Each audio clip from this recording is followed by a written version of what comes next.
Wait. Before we start, just want to make sure we're clear here. While this podcast talks about sobriety, mental health, and addiction, it is not meant to replace professional medical advice. Welcome to Sisters in Sobriety. I'm Kathleen. And I'm Sonia. And we're ex-sisters-in-law, brought together in marriage and bonded through our sobriety journey. Join us as we talk sobriety, addiction, and everything in between. You're in for quite a ride. And our Substack is buzzing with amazing content, from creative mocktail recipes to insightful courses and reflective exercises. There is something for everyone. Don't miss out. It's a great way to add some extra joy and depth to your journey. Check it out. Welcome to Sisters in Sobriety. So most of us have heard the phrase hitting rock bottom as a prerequisite for quitting alcohol. But what if that's a myth? What if you don't have to lose everything before making a change?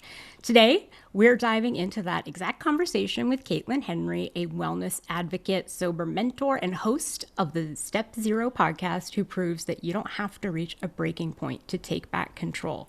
Kaitlin's journey is all about empowerment, choosing yourself before alcohol makes the choice for you, and we'll be unpacking the dangers of the rock bottom narrative, the role of alcohol in our social lives, and how physical wellness plays into sobriety. So if you ever felt like your drinking just isn't bad enough to quit, this episode is for you. Welcome, Kaitlin. Hi, thank you for having me. Thank you. So can you tell us a little bit about your story that led you to reevaluate your relationship with alcohol?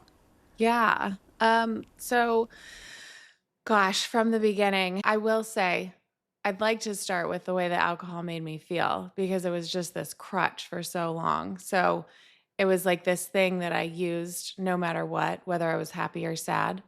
And it was ingrained in me from when I was little. So I was 9 years old. My dad pushed a wine glass across the table and said, "This is normal. We do this as a family. Feel free to try it. Feel free to drink with us." I think in hindsight, he was trying to get me to not go out and like binge drink with my friends or get too crazy.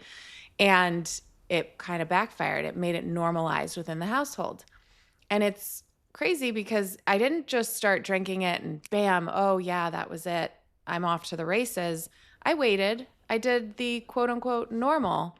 My friends offered it to me in middle school, and then it was used recreationally, but very casually. And then I got to high school, same thing. People started binge drinking. I ended up moving to upstate New York in the middle of a field. People were like housing 30 racks of crappy beer.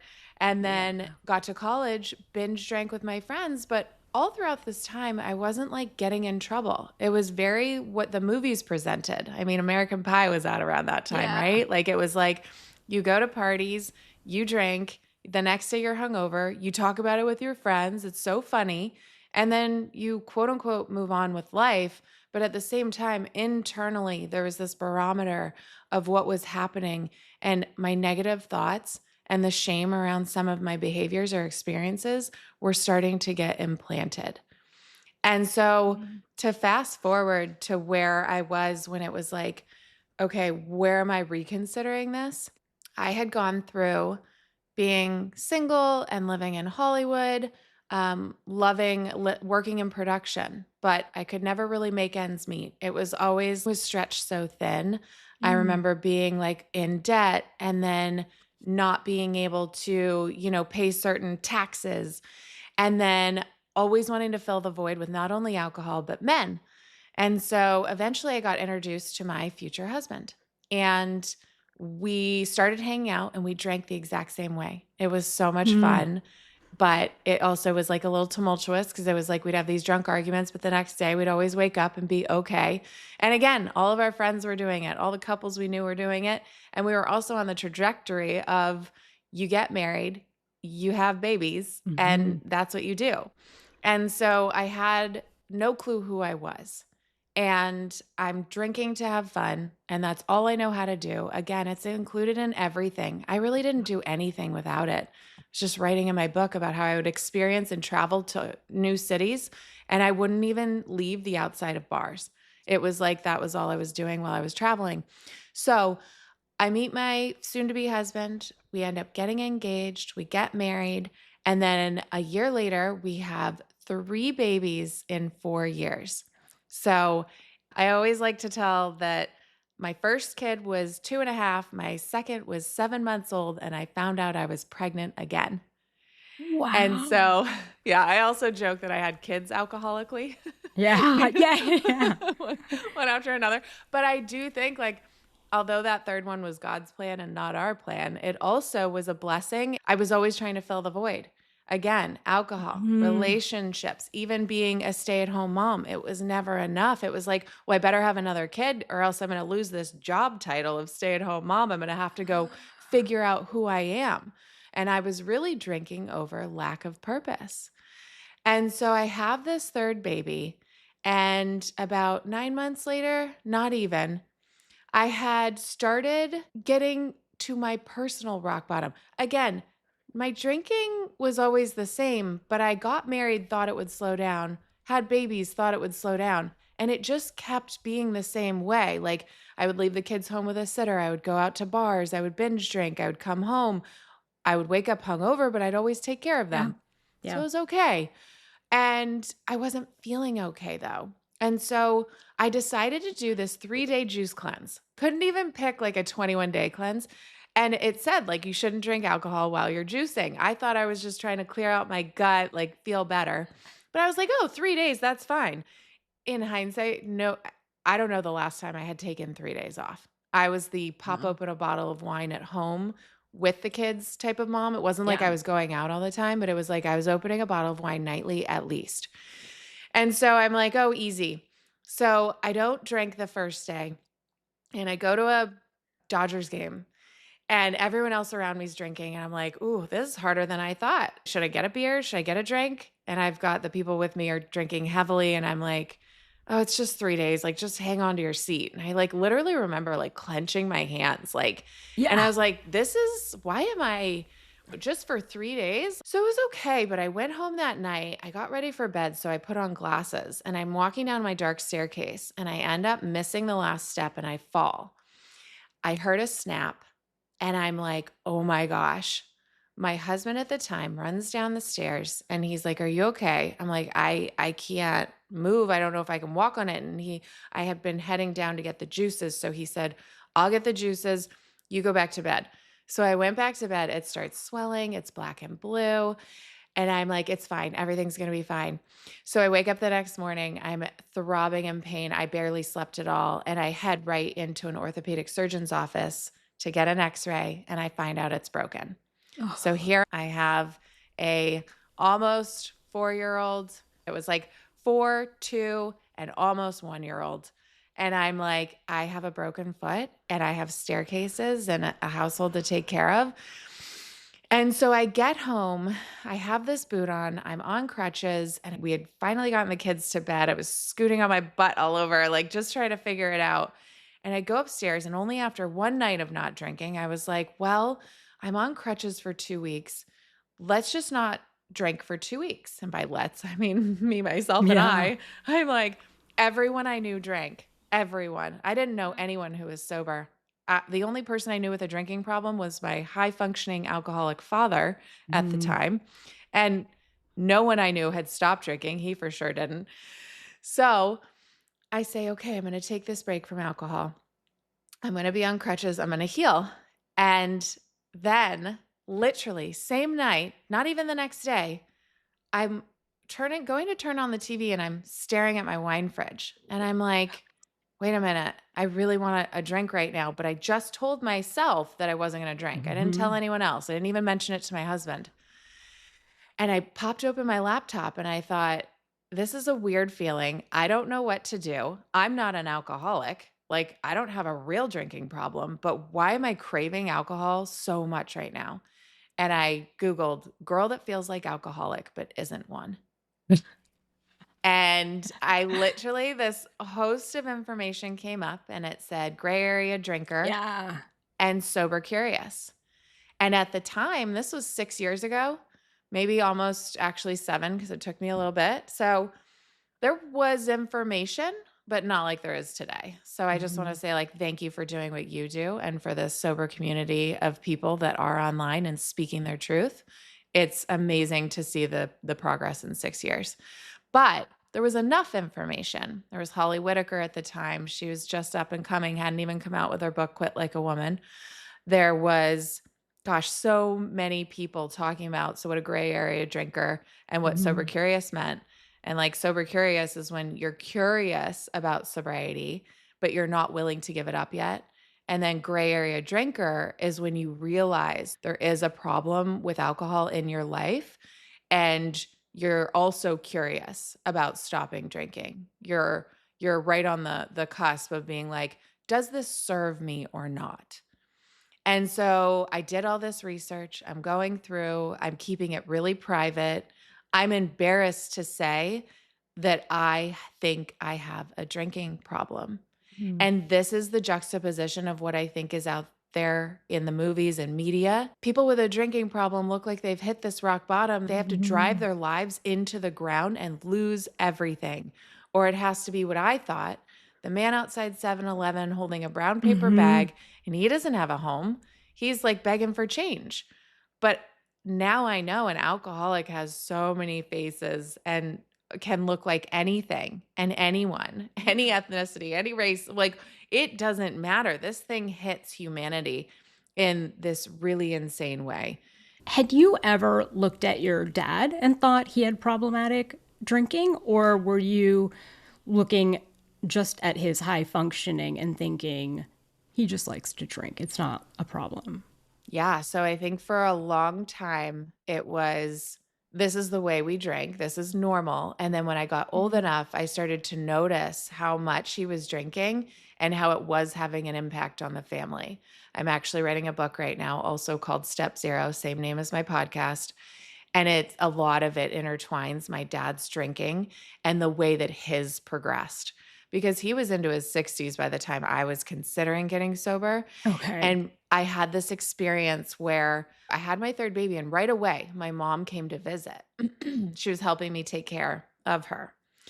And we tried to call my dad one day just to say hi, and his phone was completely off. And it was like, unless he's like flying on an airplane, his phone wouldn't be off.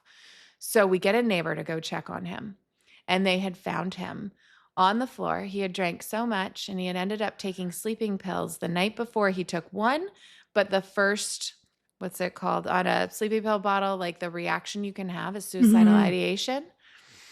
And so I think the next day he started drinking so much mixed with the one sleeping pill that day he ended up taking a bunch. And I think in hindsight, all these things, but he had financial fear.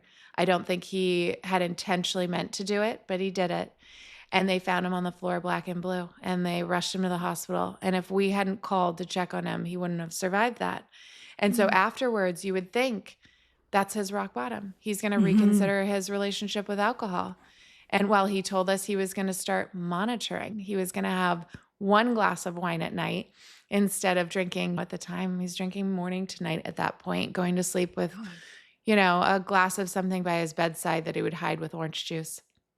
And so when we had that experience with him, my aunt called me and she said, I've dealt with this in the past with other family members. Try Al-Anon. So this was after my third baby, before I broke my foot. And she said, try Al-Anon. So Al-Anon is for people affected by someone else in their home drinking, not even in their home, in their life, right? And so I said, no, I'm too busy. I'm breastfeeding. My mom just had to leave. I now don't have her help. So I waited. But in August, I had started Al-Anon. In October, I broke my foot. So I think that Al-Anon helped me. I was going once a week, and I was working on my dad, and I was pointing the finger at him. And meanwhile, those three are pointing back at me. That's what they say. And I'm doing this work, and I'm slowly progressing through reading some literature. And then I break my foot because I think God was like, she's still not seeing it. Yeah. There's this magnifying glass, and she's still blaming him. And I think, honestly, God broke my foot to get me to wake up and to have this like your unconscious meets your consciousness moment where you get this mental clarity. And so, yes, when my dad was drinking the way he was drinking, it absolutely like spearheaded me reconsidering my own. It was like this Yeah. mirror for me. I want you to change. I don't want to have to change. And I would journal and journal and journal and write these things. I'm so upset with my dad. I can't believe what he did. Even my now ex-husband, my husband at the time, I would journal like, he's over drinking. He has a Mm, problem. He's going to bed and doesn't remember what he did the next day. But it was never me because everyone around me was drinking worse than I was. yeah. So again, it was like, I don't have a problem. I didn't hit rock bottom. Yeah.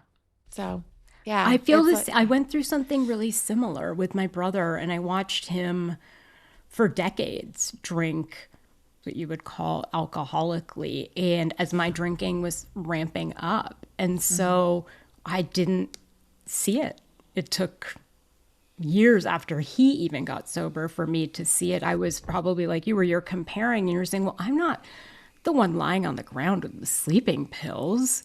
yes. And I kept doing that. I would pick these little things that I would see him do and say, well, I'm not doing that. Yeah, like sleeping with the glass beside the bed. I'm not doing that. I would never do that. And Yes. so it is interesting, it's more interesting that you were in Al-Anon.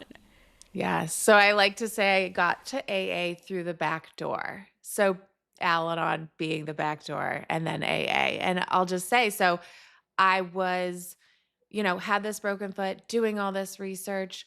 I jumped on the internet over and over to be like, okay, these people feel the way I do. I bought Quit Lit books, which are The Unexpected Joy of Being Sober, This Naked Mind. I was filling my brain with this information so that I stopped filling my glass with alcohol, but I was still powerless. I still would have cravings. So there were two different occurrences where I was taking a break from alcohol, but I drank again. Both were girls' trips. Both were these scenarios where I said, I don't want to drink, but I never shared with anyone that I wasn't drinking. So once I got there, I could drink if I wanted to. And I did. And again, nothing bad happened on these trips. The last one, actually, my last drink was a glass of champagne on a first class flight. I mean, the irony. And so I get off that flight. I walk in my house. I had taken about 2 months off of alcohol, but had these two drinking occurrences in between. And I looked at my kids and I thought, they have so much unaltered joy on their faces. They didn't need alcohol to feel good. Why do I? Why is it this substance that I feel like I need? And so I just dove in deeper. I dove into my spirituality. I got trained in Reiki 1. I looked into life coaching programs. I was doing psychic play dates was something I just found in my journal where you go and you like see if you have like in tune ability. I think everyone has these things where Yeah. we're a little scared to go explore. I was, raised in a church and I didn't really know what my spirituality looked like. I wanted to mesh all of them together and I had never really tried. So I started reading A Course in Miracles. Like there's so many things I would start to fill in instead of filling up with alcohol. And then I started to have like at night, I needed to hold something in my hand. So I would make tea. And I realized that the habit was actually just holding a glass. It wasn't even the alcohol, but I had never been taught to make tea before bed. And so over time, all these things were great, but I still was lacking something and I didn't know what it was. And so for the last time, I got on the internet again because I was like, I'm not going to AA. I'm not doing it. I'm Yeah. not an alcoholic. That's not what I look like. It was still ingrained. Again, I do blame society. I blame family members, everyone. The stigmas are not true, but I needed to hear it. So I got on Facebook. I type in sober. This guy from my youth, fourth grade, he popped up and it said 8 years of sobriety. I'm so grateful, like for my 8 years of sobriety. And he posted like a chip or something. And I thought, I haven't seen him in 20 years, but he was such a good buddy when I was little. And I saw he was living locally to where I was now. And I direct messaged him and I said, I am trying to stop drinking. I've taken a break for 3 months. I don't know what to do. How did you make sober friends? Maybe would you want to meet for coffee? And so he writes back and it was this long paragraph and it was so kind and I'll never forget it. Podcast, I got so choked up because he just said, the stigmas of AA are not true. It's how I got sober. I go to meetings. I found a community. You should try it. And so he gave me the number to multiple women. He told me to look up meetings in my area because we're about 15 miles apart. And in LA, that takes you an hour. And so I walked into my first women's meeting with the help of, like, they call him like an Eskimo. When you see someone that you knew in your past and they guide you to where you need to be. And I walked into this women's meeting and it was exactly what a girl like me needed to see. They turned off the lights and they had twinkly lights on the floor. And so it was dark, it was intimate, it was small. And I just sat there and listened and cried the entire time because I heard these women saying what I so desperately needed to hear. And all of it was, I have a problem with alcohol. I didn't know how to get help until I came here. Just keep coming back. And I was like, it can't be this easy. This is what I've been ignoring for so long. But all of these women were saying how I felt, and they asked me to share at the end. And I said through tears, I didn't want to be here tonight, but I'm so grateful I am because you all said what I. And again, now today, 6 years later, there's so many online groups. That was just becoming a thing back then. It wasn't really a thing. And so it's like, anyone out there with a drinking problem, you do you. You figure out what works for you. What led me to AA was the gift that I needed to get sober. I needed to then walk through the 12 steps. I had started it in Al-Anon. It's so different. I had gotten to step 4. I was trying to write these resentments about my dad. And I was like, wait a minute, like, I have a problem. And AA lets you have the problem, but cry through it, not pick up a drink over it, and have somewhere to go. I needed somewhere to go, and I needed to see people and hug them and have them tell me like it was going to be okay. And again, it just allowed me to cry. I cried for the first 6 months of meetings. It was like years of pain just sitting inside of me that I didn't even know were in there. I want to get back to AA, but when you talk about those 2 girls' trips, I think that resonates with so many people. So how do you think that those sort of societal expectations impacted you? Well, let's talk about the first one was in Palm Springs. So I'm driving out and all these billboards are women in bikinis sipping on a Corona at the beach, like 6-pack abs. And I'm like, those were the first times where I was Googling all this information, ingesting it. And then finally it was like this, my glasses were like rose colored. I had taken them off and been like, I can see clearly now. I walked into Target and there were sweatshirts that said Wine Mom. Yeah. There were glasses for coffee mugs that said, this isn't wine. And I'm going to sporting events where the dads are pulling coolers and red Solo cups at my son's t-ball game, running the bases with them with red Solo cups in their hands. So it's out in society. It's everywhere. They definitely presented it in a way that was like sexy and attractive. I used to watch a show where it was a Shonda Rhimes show. So the woman is always high powered and they're so amazing and they're doing all this epic work. And then at the end of the day, she was coming home with this long stem, beautiful red wine glass, like she poured red wine in it. And I'm like, wait a minute, she was just a badass for the last 12 hours. And now she ended her day with a glass of red wine. But none of this was clicking until I started doing the research. Like, again, it was almost like I had a veil over my eyes because it was so ingrained from my youth. It was so ingrained. And this is the thing that I want to say about people that don't think they have a problem as well. Because of that messaging, it taught me you don't have a problem. Everyone does this. Oh my God. Don't worry. You should be able to control your drinking. I think I know what show you're talking about. And I remember she would drink red wine and like eat popcorn for dinner.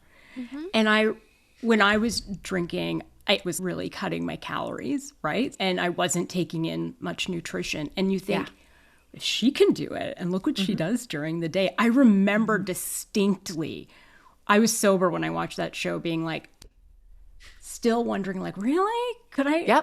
Did I just screw this up? Could I have kept it going? And just, And I think that's the hard part about continuous sobriety. So there's so many people where it's like they'll relapse, they'll drink here and there. I have to every day question, Is that me thinking that's sexy, or is that society telling me that's sexy? Because to me, if I pour that red wine at night, it is not sexy. I pour the entire bottle, I go to bed, I wake up bloated, I throw the covers over my head, and I don't want to be with my kids.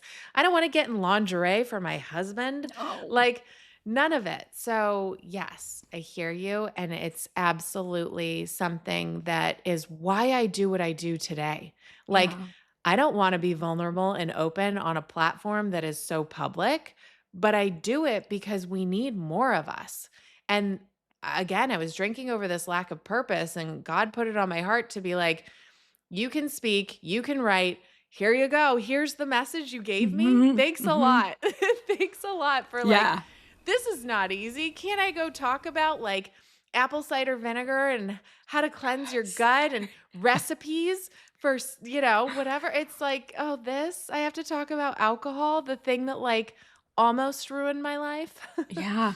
I feel the same way. And so I'm going to assume like you feel like deeply entrenched in this mommy wine culture. Oh, yes. And then you go to AA, and do you realize you have to start changing your social circle? Yeah, I think that was part of what I was hanging on to for so long, was this idea that I might lose friends. I might even have to change my relationship with family members. I did the first 4 months of my sobriety. I had weddings, I had trips, I had so much stuff. And again, I wasn't sharing with others yet that I was sober. I started an Instagram, and I started sharing with an online community of which I wouldn't even post photos. And so again, it was the mom shame. It was absolutely the fact that I was a mom. How could you possibly say you have a drinking problem? And then I started to shift the narrative. I had to, now I know, reframe what I was thinking. I went to grad school to become a therapist and then ended up a life coach. And now I know I need to reframe that to, wait a minute, what if I could offer my kids what I was never offered by my dad? What if I could give them a sober parent? What would that look like? There's no shame in that. But how does that work? Holy crap. Like, my dad wouldn't even go to Disneyland because they didn't have alcohol, which, by the way, they now do at California Adventure. So, and That's funny. I would always check to see if places had alcohol, like before I would agree to go. Oh, yeah. I would think, I don't want to do this sober activity. Yeah. 100%. Or I don't even know how to show up and do it without alcohol. It didn't compute, and that's what I was taught. So much of me ending up in AA because I couldn't figure it out on my own was sitting there crying through not only the shame of what I had done drinking, but also the shame of, what does my life look like now? I'm embarrassed to say I don't drink. Everyone around me is drinking. And I would have to do the event to realize it was never as bad as I thought. So I would then show up to the Mommy Wine event, where it was like, we met at this place here, a wine shop, and we started the night, and I would just have to abstain. And now it's so great because there are mocktails on menus, and there's an easier, softer way. Yeah. Back then, no mocktails. You're sipping on a water while everyone else is having wine. Yeah. And I would have to do the event. So I would do the mom stuff. I would stay sober. And again, the friends that were real friends switched it with me, where we wouldn't meet for happy hour anymore. I would say, can we meet for a walk and a coffee? And it was great because the women that actually cared about our friendship and there was something deeper, they're still my best friends today. And then the women that only really wanted to drink and have that as part of their lifestyle, and they were busy and they had lots of stuff going on, but they really fell away. And it was okay because I was making all these new friends in AA. I ended up on the Doctor's Daytime Talk Show talking to Dr. Drew. It was because of my sober Instagram. It was about 9 months into my sobriety. And he said things like, you were an incipient of alcoholism. But he was like, it's that you're not an alcoholic yet, but you have it in your blood and your family. Yeah. And so it's possible. You need to watch it. And he said, connection and community are the things that I built on my own before I even started AA. Because at the time I talked to Dr. Drew, I wasn't really super ingrained yet in AA. So we talked a lot about just being sober curious. And it was through AA that I found the connection and community that I craved, and then was able to make friends. And that really, again, filled that empty wine glass with people instead of wine. At night, I wouldn't drink because I would picture this glass full of these people's faces who had shared in the meeting that day, who had reached out and checked on me, or eventually I was checking on others. And it was like, oh, it was so beautiful to just be a part of something that was what I was craving so badly. And so, in terms of identity, I'm assuming before you got sober, a lot of your identity was wrapped up in being a mom and a wife. How did that slowly start to change? Well, again, I think I was drinking over lack of purpose. And even though I had checked all the boxes, met the man, had the babies, became a stay-at-home mom, I was so blessed. I was living in this big house. I even had part-time help. And Oh, my identity was I was a mother. So the things I would do were all kid things, but I had given up my career to have kids. And I didn't love what I was doing before. So when I stopped drinking, it gave me time. It gave me this, oh, I can have kids and also go after what I actually want to do for a career. And I started researching. I started thinking about what I might want to do. And I stumbled about 2 years into my sobriety, I stumbled on a grad school program. And it was like a spiritual psychology program. And I went to grad school for 2.5 years. And then I had a lot of loss in my life. I ended up getting divorced, even though my ex-husband, I'm going to give him credit here, 6 months into my sobriety, he got sober. He was watching me the whole time without saying anything, oh, and eventually hit his personal rock bottom. And then he got sober, and he's still sober today. And his time is right behind me. So I refuse to relapse because I don't want him to yes. get more time. No. And so at 2 years, I had 2 years of sobriety. He had a year and a half. And I was in grad school and I had wanted to be this therapist. And then they say, don't start grad school because 50% of attendees get divorced if you're married. I know. Crazy. What? They literally tell you that when you're applying. They say there's like all these stats, like this many people drop out and this many people get divorced. So yeah, it's crazy. And so I ended up being that one who not only got divorced, but then I had a lot of loss in my life and I ended up dropping out because I had an internship working with people in a mental health facility, and they were so depressed that they weren't willing to get help. And I realized I wanted to work with people that were ready to get like Yes. and willing to get help. And so I had a lot of shame around, well, here, this is what I wanted my purpose to be. This is where I wanted to see my life go. Okay, if this isn't working, where am I being led? And I fell upon a life coaching program where I was like, oh, this is what I want to do. I want to help people with their goals, help them move forward in their lives in a really healthy way. And so I started that. And so, yes, I think, again, I was drinking over this mom identity of you should be happy. You have it all. What's wrong with you? Why are you still unhappy? And in all reality, I wasn't actually looking at the fact that we can be moms and then we can also have a purpose and a passion outside of our children. And it only helps our children to see us in a really healthy way. One of my children last night said something about me being interviewed, and it was just beautiful to share that with them.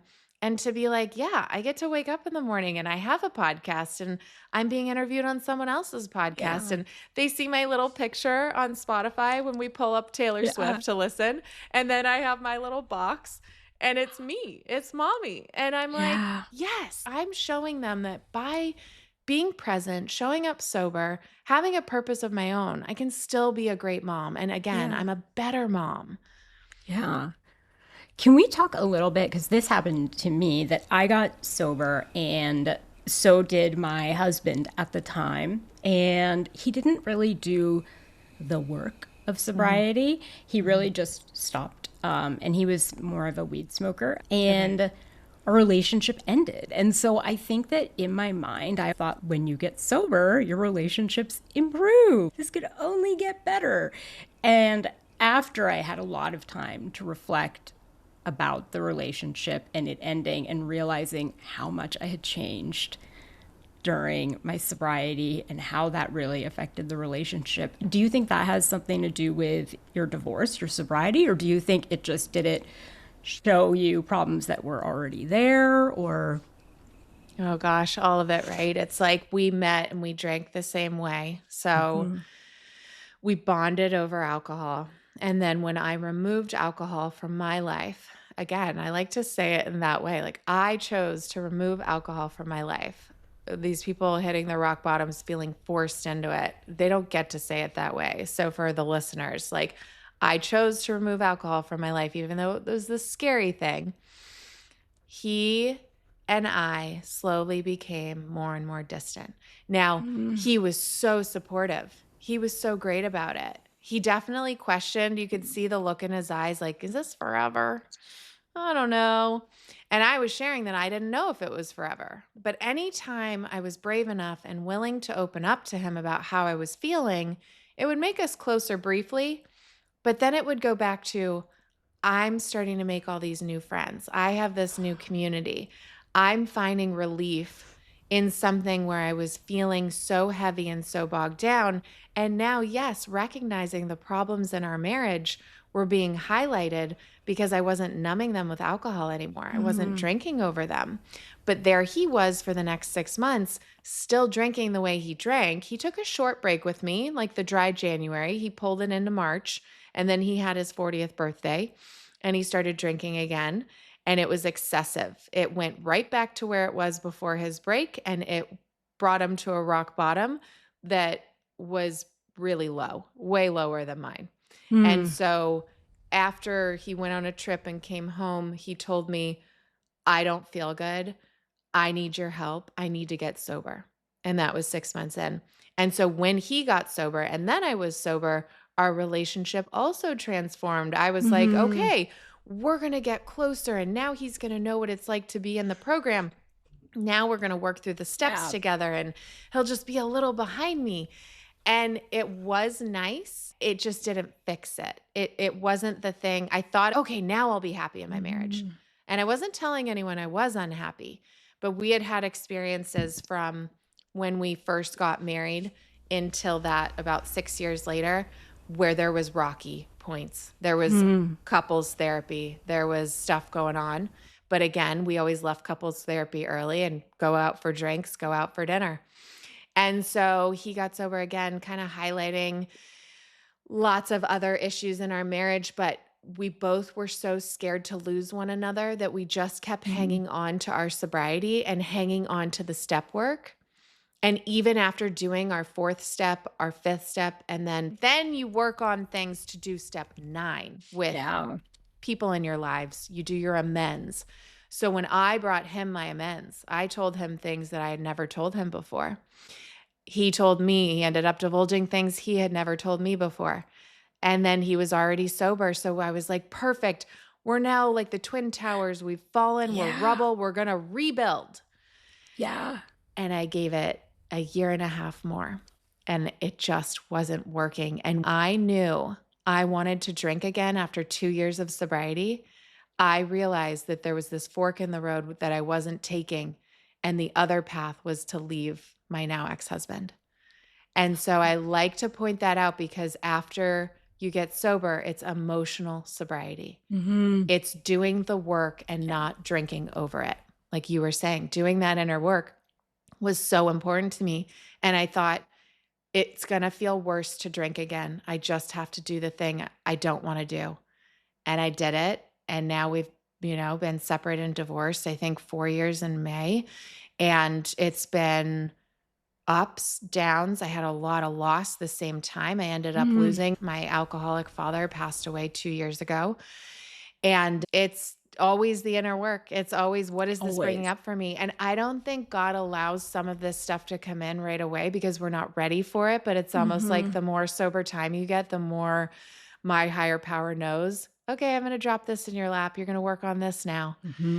But it's no longer peaks and valleys. It's just this wave. It's like sometimes it's up, sometimes it's down. But with my support, my community, my sponsor, my partner, I get through it much easier.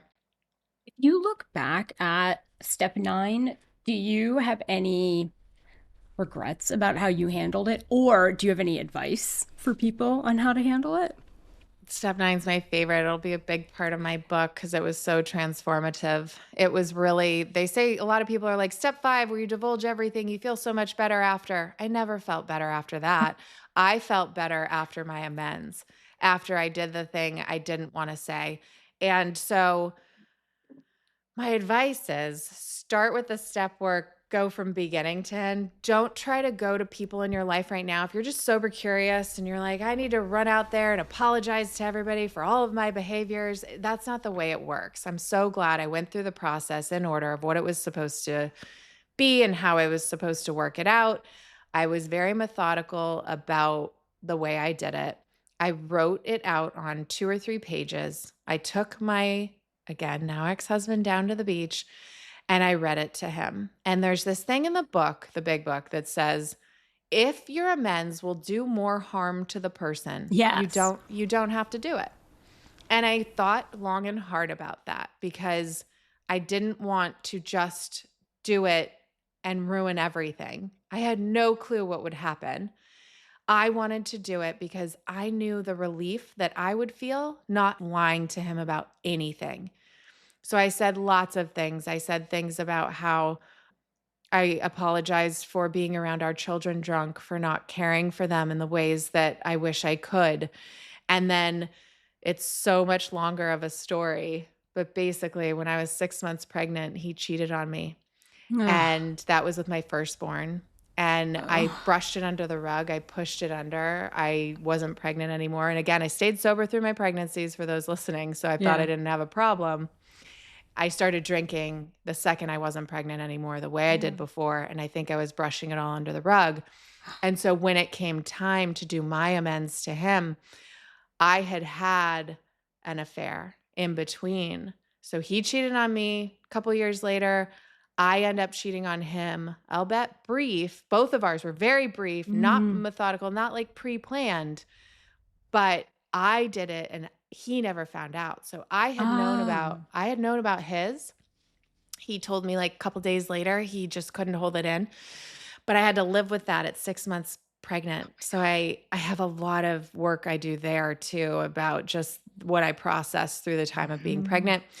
And so again, a year later, I get my body back. I have my thing, but I never told him. I brushed it under the rug. And about a year after that, we had our second baby. And then again, 7 months after that, we have our third baby. And then again, I don't even realize that I'm drinking over this. I don't realize that I'm drinking over the shame. I had cut it off. There was nothing going on. I was fine. We had a little happy family. He did it to me. I did it to him. It'll be fine. But it wasn't until I did the step work, said everything to my sponsor that I had never said to anyone out loud. I hadn't told one girlfriend.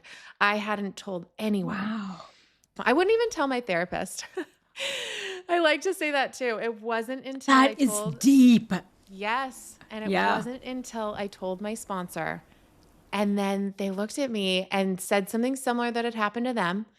And I thought, it wasn't that big of a deal. I said it out loud and I didn't die. Yeah. And so a couple months later, when I'm doing my 9th step, my sponsor and I talked a lot about it. And I said, I really want to do this. I really have to tell him. And they said, if that's what is going to keep you sober, then let's do it. And so I took him down to the beach and I told him, and he forgave me really quickly. I'll never forget. He kind of walked away for a second. He thought about it. He walked back. There weren't any tears. I was bawling. And I thought, if this is the end of my marriage, oh my God, what am I going to do? And he said, I forgive you. You know what I did to you years ago. I was the first domino. He called himself a domino effect, and he didn't blame me. And he said, as long as we're honest with each other moving forward, you're sober now, I'm sober now. Let's work on this.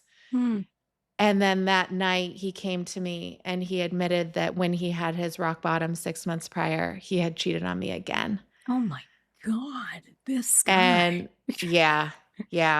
And again, after that, I gave it a year and a half. I still, because I was like, we're now sober. We're never going to do that again. We won't hurt each other like that again. Everything will be fine. We got married. We said vows. And again, this culture of you have to stay married. It's for your kids. And I thought, I can't do this anymore. I'm dying inside. Every time we were intimate, it would just be cringeworthy because of everything going on in my head. And again, it's like my kids will one day find out. They obviously are so young now. They're now 10, 8, and 7. And so I'm just so grateful that, yes, we navigated divorce with young kids, but that I get to consciously parent them to show up in ways that my parents couldn't show up for me. We get to talk about our feelings. I allow them to have their feelings. And it's such like a beautiful gift that I now look at as like a success. Like, it's okay that we had to get divorced. And now he's happily in another relationship and just proposed. And I am in a current relationship. I've been in a relationship with a sober man for 2 years. I'm so happy. And yeah, so I like to say that part because it's like, it is hard at first, but it's like, it's been a gift. So. There is something too about infidelity where I remember when I found out that my ex had cheated, all I wanted to do was drink. I remember the feeling so vividly, and I didn't, and I journaled and I cried. But I do think that if I had drank, similar to you in the first experience, I think I would have been able to brush it under the rug. Yep. If I was able to sort of numb out a bit and not, like if it wasn't cringing you out. And so I remember thinking too, I was like, oh, we can never get back together because I won't be able to forget it. I just can't. If I drank, I might be able to. But yeah, sober, hell no. I talked to a coach who said, can you imagine that before this lifetime, you and Ryan were sitting at a table up in the heavens, wherever we are, and you and Ryan sat down and said, we're going to get married, we're going to have 3 kids, but I'm going to do something so bad, so awful, that you are not going to be able to stay with me, but it's for your growth. It's so that you can grow. Oh my God.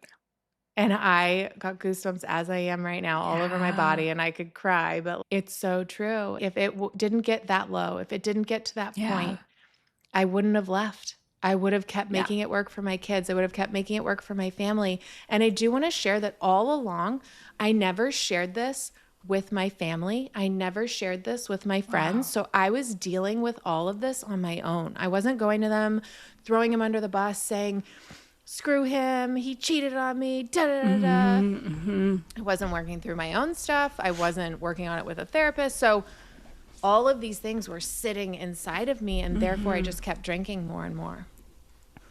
Yeah, one of my proudest moments is getting through the cheating sober. Yeah. Because it was so hard. I remember just the days after being like, there's no way.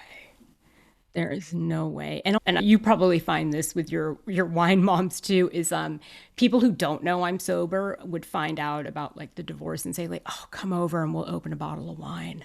And that is how we deal with things like that, how society deals with things like that. Your husband cheated, come over and we'll open a bottle of wine and we'll talk about it. Yep, absolutely. Go out with girlfriends and rage drink. We'll show him. We'll show him. Dress up, get hot, go out to the bars, have men hit on you. Yes. Absolutely. And I love how you said all you did was journal and cry. And that's it. I just want to say, like, sounds hard to deal with it all, but that's all we do. We just kind of cry, we journal. And for me, I needed to share it eventually. I was going to say, I told everyone. And not to like shame him, but like I told the pest control guy who came to work on I told the pool guy. I told the cashier at Target. Like, but it's because you were sober. You needed to get it out of you, and you knew that at that point. When you're sober, you know this shit needs to get out of you. So, gotta give you some credit there. Like, that's how you stayed sober. You just kept sharing it. I didn't stay sober. I was still drinking at the time I found out about his first one, right? I stayed sober the second time, but that first one, I was one of those people. I'm going to go open wine with friends. Even if we're not talking about it, I'm going to drink over it. So I hear you. I was surprised, though, too, when you tell people the feedback you get right? It's like pretty empowering. Like someone will say, oh, that happened to my sister. And now she's with this amazing guy. Or, oh, that happened to me and I'm fine. And it was like the best thing that ever happened. And so the more I told people, the stronger I feel like I got. And this is what I love about AA, and this is why the stigmas aren't true, because you can show up to those rooms, what's shared there stays there. Of course, there are instances that there's some drama, but the majority of it is you have a safe place to go to share your emotions and your feelings, and that is what kept me sober before I was done with all 12 steps, which you're never done. You can always apply them to your life in any capacity. But I will say, that is what I ended up getting from AA. So I love that you were just sharing it and felt that, because there's something to be said about being vulnerable. And then again, hearing other people in the room share similar experiences where it was like, oh, you've dealt with this? Or they would come up to me after and they would say, here's how I got through it. And it was so helpful. It was. So speaking of AA, you are working on a book right now, Step Zero.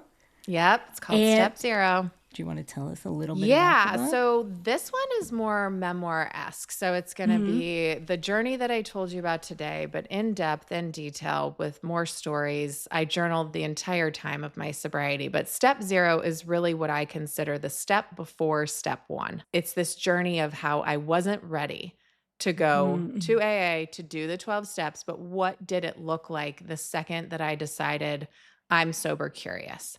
And there's this, I don't know, 4 or 5 month long journey before I would even consider going to the rooms. And then I talk a lot about my youth, what drinking looked like, how it made me feel, what my family dynamic was. Like we talked a little bit today about my dad, but I talk about society and my friendships and how all of that played a part. And going into when I finally do hit the rooms of AA and this work today that we talked about that I did, it wasn't just giving my amends to my ex. There's so many more details there. And then just getting to, I'm going to end it where we end up parting ways, where we get separated, because I have between then and now, what has it been? Another 4 years? Yeah. I have a second book in me. This one's really about my sober curiosity and that journey. And I think the second book will integrate more of my life coaching skills. It will integrate more relationships, attachment styles, and emotional sobriety, because my podcast is on spirituality, emotional sobriety, sober curiosity. And I want to intertwine them all, but this first book is really about being sober curious and my spirituality.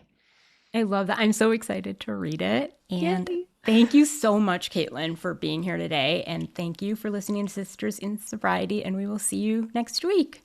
Thanks for having me. This was Sisters in Sobriety. Thank you for listening and being with us today. If you want to learn more about sobriety and meet your community, find us at sistersinsobriety.substack.com. Are you a sister in sobriety? Then reach out on social media. We'd love to hear from you. If you're feeling generous, leave us 5 stars and a review and follow us wherever you listen. You'll never miss an episode. Until next time.